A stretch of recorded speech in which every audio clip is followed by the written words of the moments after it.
Knowledge Products presents The Giants of Philosophy. Baruch Spinoza, narrated by Charlton Heston. Part 3. In the 17th century, common Judeo-Christian tradition held that God, exercising his free will, had decided some thousands of years ago to create the world.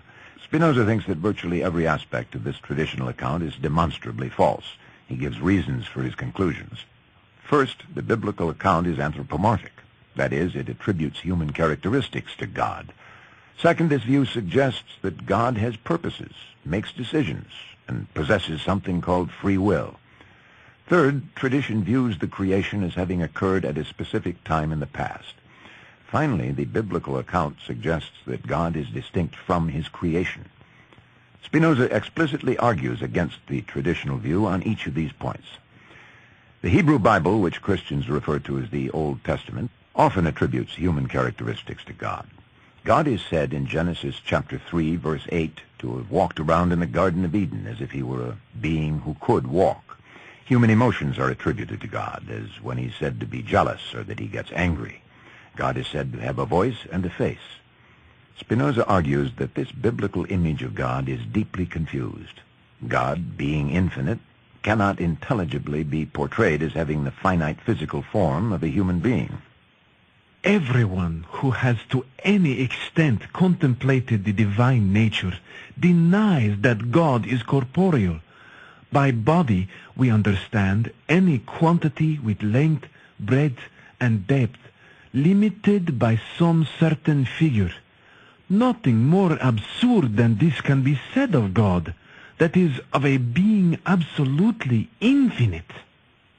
For these same reasons, Spinoza rejects the traditional view that God is either male or female. But even theologians who realized that God does not have a body still persisted in attributing to God human mental characteristics such as intellect, will, desire, and emotions. Spinoza thinks such views lead only to confusion. The sort of intellect and will that an infinite and eternal being might have would be entirely different from those possessed by finite, dependent beings such as ourselves. Spinoza says, "The intellect and will that would constitute God's essence would have to be vastly different from human intellect and will, and would have no point of agreement except the name. They could be no more alike than the celestial constellation of the dog and the dog that barks." Spinoza wrote in Latin, and when translating his texts into English, it's impossible to avoid the traditional pronoun he when referring to God. But in fact, as we've seen, Spinoza does not view God as a person at all. When someone wrote to him objecting to the impersonal character of his concept of God, Spinoza responded that people tend to think of God as a person because they project onto the divine those characteristics that they see as a human's best qualities.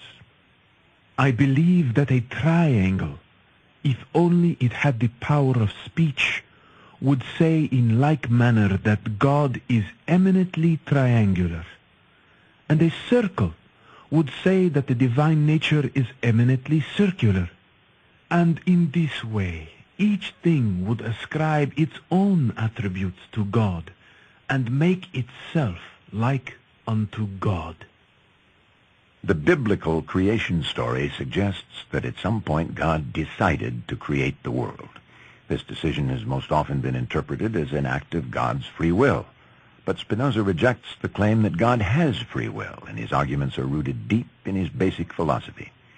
For one thing, it seems to Spinoza that attributing free will to God is one more case of anthropomorphically ascribing to God that which humans think are their own best characteristics.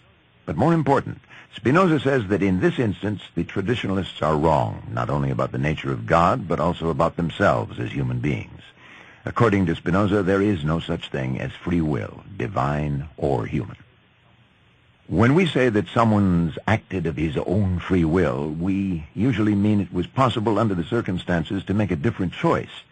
Many philosophers have concluded that an act of free will cannot be fully determined by outside causes. Spinoza's view that all things in nature are part of a single, unified, causal system leads him to deny that there can be any such thing as free will. If human will were free in this sense, we would be able to determine our own natures. We would be causes of ourselves, so to speak, and thus each of us would be substances. But Spinoza holds firmly that there can be only one substance, one infinite entity which is cause of itself. Descartes had said that each human mind is a substance, and that each mind has an unlimited power of free will. But Spinoza disagrees on this. Our minds and bodies are not substances, he says. They are modes of the one infinite substance. They're parts of the whole of nature, where other things and the unchanging laws of nature determine the existence and actions of each mind and body. Thus he denies free will exists. In the mind there is no absolute or free will, but the mind is determined to will this or that by a cause, which is also determined by another, and this again by another, and so on to infinity. Spinoza knows that most people believe they have free will, and he tries to explain how they've come to such a mistaken notion. Men think themselves free because they are conscious of their volitions and their desires, but they do not think, even in their dreams, of the causes which determine them to want and desire, for they are ignorant of these causes. In a famous letter, Spinoza uses the example of a stone to illustrate his meaning. Let us think of a very simple thing.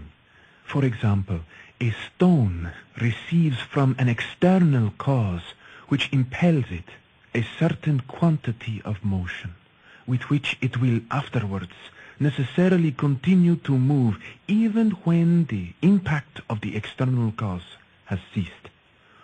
What is here said of the stone must be understood of each individual thing, that is, that each thing is necessarily determined by an external cause to exist and to act in a definite and determinate manner. Then, for purposes of illustration, Spinoza fancifully asks us to imagine what the stone would think if it had a mind like ours.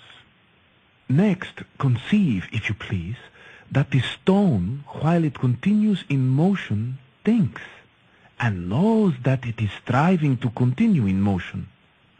Surely this stone, inasmuch as it is conscious only of its own effort, will believe that it is completely free, and that it continues in motion for no other reason than because it wants to. And such is the human freedom which all men boast that they possess, and which consists solely in this, that men are conscious of their desires, and are ignorant of the causes by which they are determined. Now, of course, God's activity is not determined by external causes. God, as substance, is entirely self-determining. In this sense, then, God is completely free. Indeed, using Spinoza's understanding of the true meaning of the term freedom, only God can be entirely free. That thing is called free, which exists from the necessity of its own nature alone, and is determined to act by itself alone. Clearly, only God, that is, substance, satisfies these conditions. But Spinoza insists that this kind of true freedom is very different from what we call free will. Free will, as we mean it, involves the ability to choose, to act or not act, to be or not to be, as we decide. But God couldn't choose not to produce the world. The world follows from the infinite nature of God, just as it follows from the nature of a triangle that its angles are equal to 2 right angles. Moreover, if free will means we act or fail to act according to our desires and purposes, then to say that God has free will would be to suggest that God has desires or purposes. But Spinoza thinks that attributing desires to God contradicts his nature as an infinite being. Infinite things necessarily flow in infinite ways from God. What could such a God possibly desire? Indeed, Spinoza says that the view that God acts from some purpose is impious. This doctrine takes away God's perfection. For if God acts for the sake of an end, he necessarily wants something which he lacks. Of course, it's absurd to suggest that the infinite and eternal God is lacking something. God does not act for a purpose. The universe, which is his active self-expression, is also without purpose. According to Spinoza, then, God did not create the world by an act of free will, nor did he do so to satisfy some desire or to accomplish some purpose. On the contrary, the world flows inexorably from the necessity of God's nature, as the truths of geometry follow inexorably from the initial premises of the system. For this reason, too, Spinoza says it's irrational to suggest that the creation was a singular event which occurred at some particular time. The relationship between God and the world, in Spinoza's view, is not a temporal relationship at all. It makes no more sense to ask when the creation took place than to ask when 2 plus 2 began to equal 4. Such matters are eternal, that is, they have no relationship to time. Finally, Spinoza objects to the idea suggested by the traditional account of creation that God wholly transcends the world. Spinoza thinks it's evident that nothing could, as it were, lie outside the compass of an infinite being. Thus, in his view, all things must be in God, and God's power must be actively, causally present in all things. In a passage near the end of part 1 of the Ethics, Spinoza sums up his views. In these propositions, I have explained the nature and properties of God, that he exists necessarily, that he is one and singular, that he exists and acts solely from the necessity of his own nature, that he is the free cause of all things, and in what manner, that all things are in God, and so depend on him that without him they could neither be nor be conceived.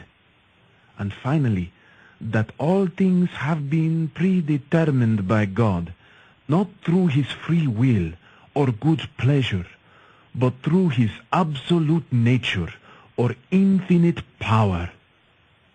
This is Spinoza's understanding of God. In retrospect, it's no wonder that both Jewish and Christian defenders of the faith were hostile to his philosophy. Their most deeply held convictions about God, morality, and human salvation were based upon the anthropomorphic concept of God they found in the Bible. In denying the existence of such a God, Spinoza seemed to be denying the truth of Holy Scripture itself. The Calvinist clergy's disagreement with Spinoza also involved more than theology alone. In the Netherlands, as in all of Europe during the 17th century, religion was inextricably bound up with struggles for political power. As we will see, to understand the hostility of the Church towards Spinoza's views is to understand something of the political situation in the Netherlands in the middle of the 17th century. When Spinoza was writing in the 1660s, a century and a half had passed since Luther sparked the Reformation in Germany. This had been a century and a half of ceaseless war and strife between Catholics and Protestants all over Europe. The provinces of the Low Countries had not been spared the destruction and bloodshed wrought by the wars of religion. In fact, the very existence of the country called the Netherlands resulted from a protracted 40-year revolt in which the Low Country provinces won their independence from the Habsburg Empire. Philip II, who'd ruled over the Netherlands from his capital in Spain, had been a staunch Roman Catholic.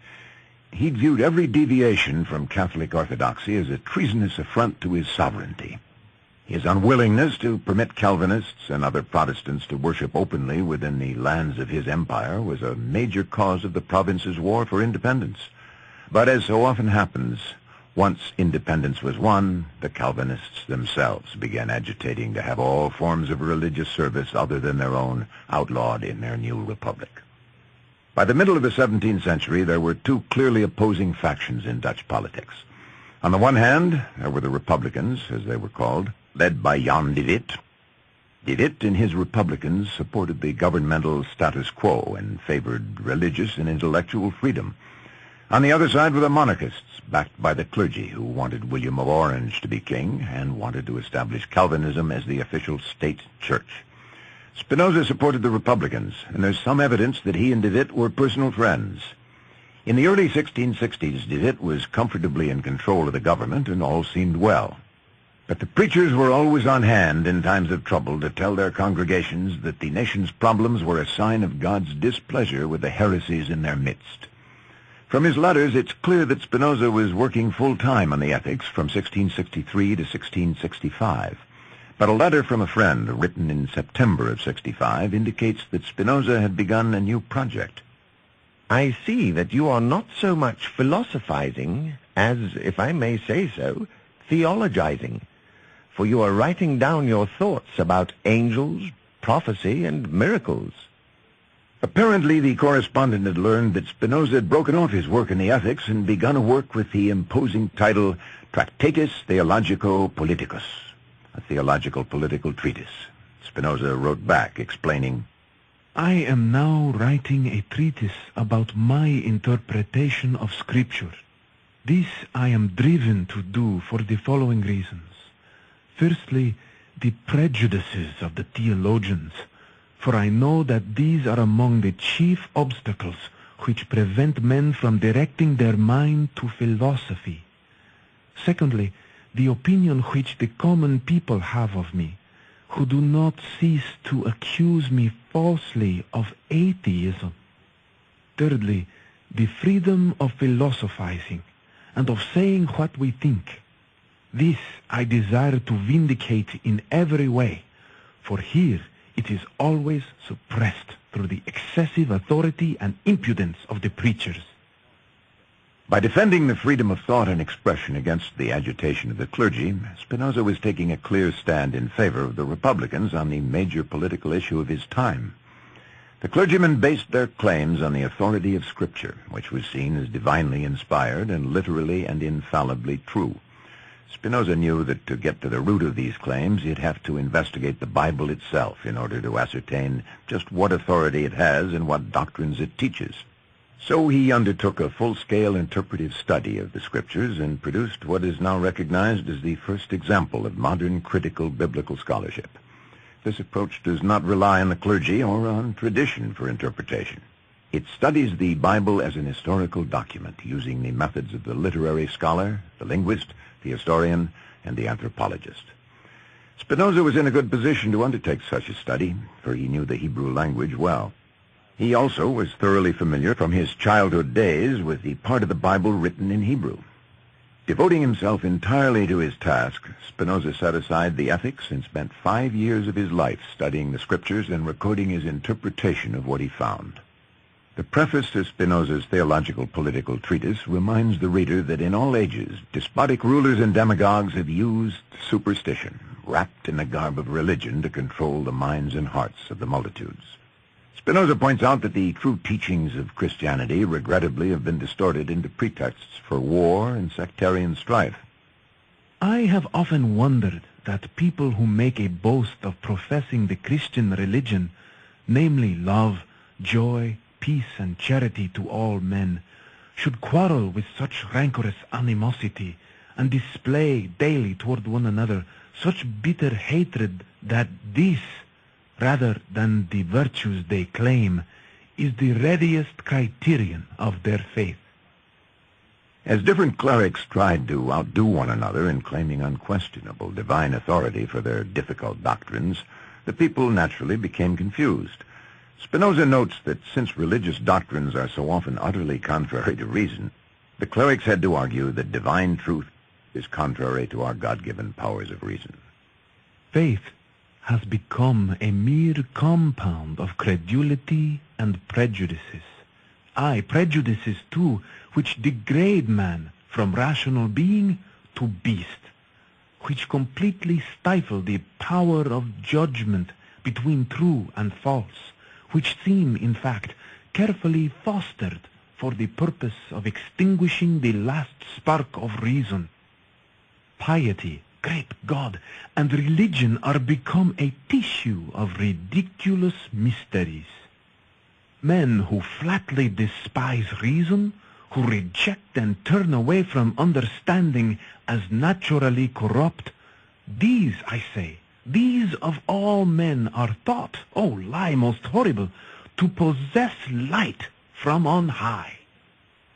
Noting that most of these dangerous men claim scriptural authority for their divisive doctrines, Spinoza describes his own intentions.